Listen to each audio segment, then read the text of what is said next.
Yahweh's a loving God. He cares for his people. He wants to bless them. And that's why he gave us the Torah. This is Off the Cuff, and I'm Steve from TorahFamily.org. Let's talk about it. So many people today hold to the belief that the Torah is a curse, that it's bondage if one chooses to pursue it, and that it's actually too difficult to do. If these are things you hold to, then this short teaching is for you. Let's start with a verse. And now, O Israel, what does Yahweh your God ask of you but to fear Yahweh your God, to walk in all his ways, to love him, to serve Yahweh your God with all your heart and with all your soul, and to observe Yahweh's commands and decrees that I am giving you today for your own good. For your own good. Focus on that for a moment. The purpose of the law is for our own good. He didn't give it to be a burden. He gave it for our good. So, if it's for our good, it's not something out of our reach. It's for our good. So it shouldn't be perceived as bondage. That's because it's for our good. Bondage would be considered something bad. But we're told the Torah is for our good. But it's not only for our good. It's to be for our good forever. That's why we read this in Deuteronomy chapter 5. Starting in verse 29. Oh, that their hearts would be inclined to fear me and keep all my commands always, so that it might go well with them and their children forever. That it might go well with them and their children forever. Forever. So, the law has never been intended to be done away with, but to be for our good forever. If it was planned to be temporary, he would have said so. If it was to be temporary, he would have never used the word forever. If it was only to be until the Messiah came, he would have said so. But he said it was forever. When he gave it through Moses, he said he was placing two paths before us. Deuteronomy chapter 11, starting in verse 26. See, I am setting before you today a blessing and a curse. The blessing if you obey the commands of Yahweh your God that I am giving you today. The curse if you disobey the commands of Yahweh your God and turn from the way that I command you today by following other gods which you have not known. So, we see two paths before us by way of the Torah. Pending our actions, these two paths are automatic results from the Torah. Thus, they themselves are inevitable spiritual laws. In fact, that's why Paul said the law is spiritual here in Romans chapter 7, because it is.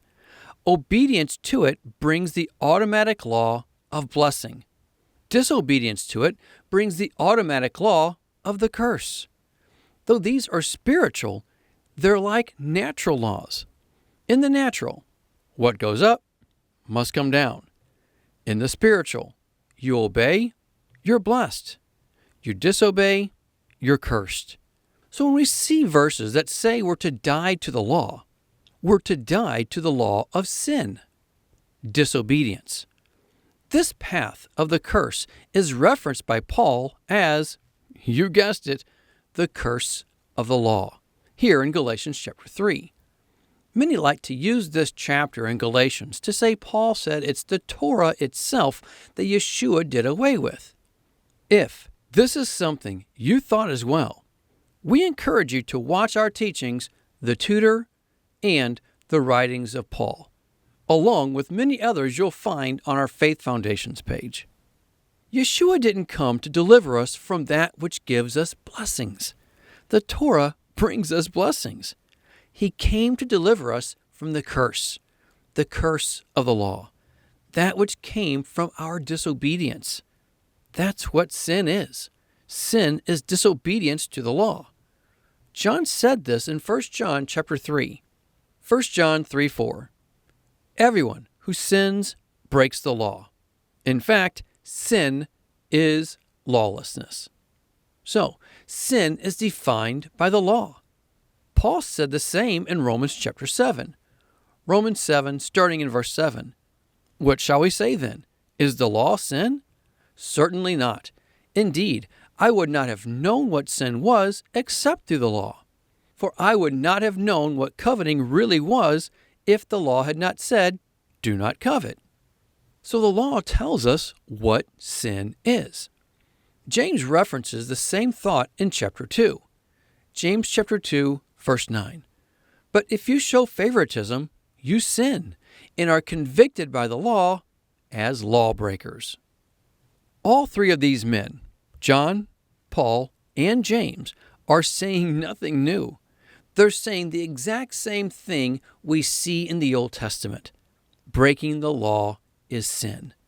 Like what we see in Nehemiah chapter 9, starting in verse 29. You warned them to return to your law, but they became arrogant and disobeyed your commands. They sinned against your ordinances, by which a man will live if he obeys them. Stubbornly, they turned their backs on you, became stiff-necked, and refused to listen. They disobeyed, they sinned. We see it also in Daniel, chapter 9, verse 5. We have sinned and done wrong. We have been wicked and have rebelled. We have turned away from your commands and laws. Also in verse 11, all Israel has transgressed your law and turned away, refusing to obey you.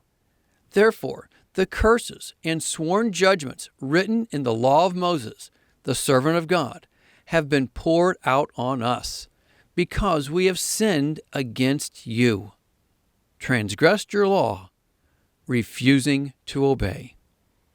And we see it in the book of Isaiah. Isaiah 42:24.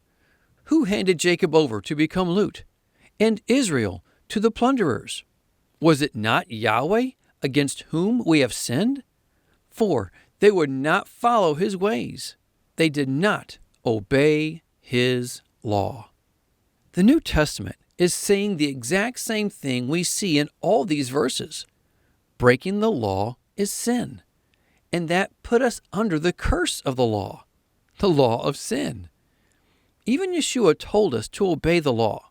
Yes, he did. He told us to obey what the teachers of the law and the Pharisees taught.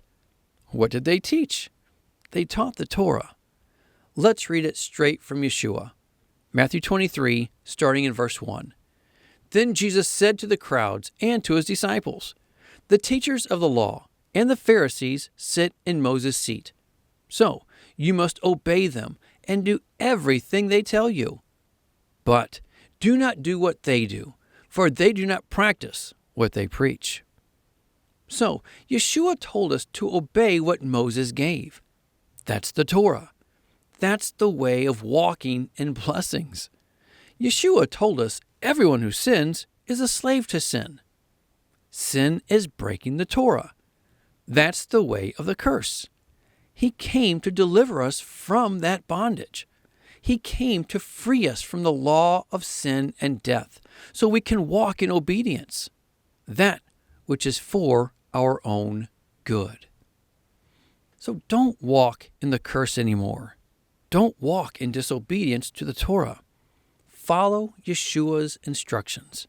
Do as he said in Matthew 23, and start obeying the Torah today.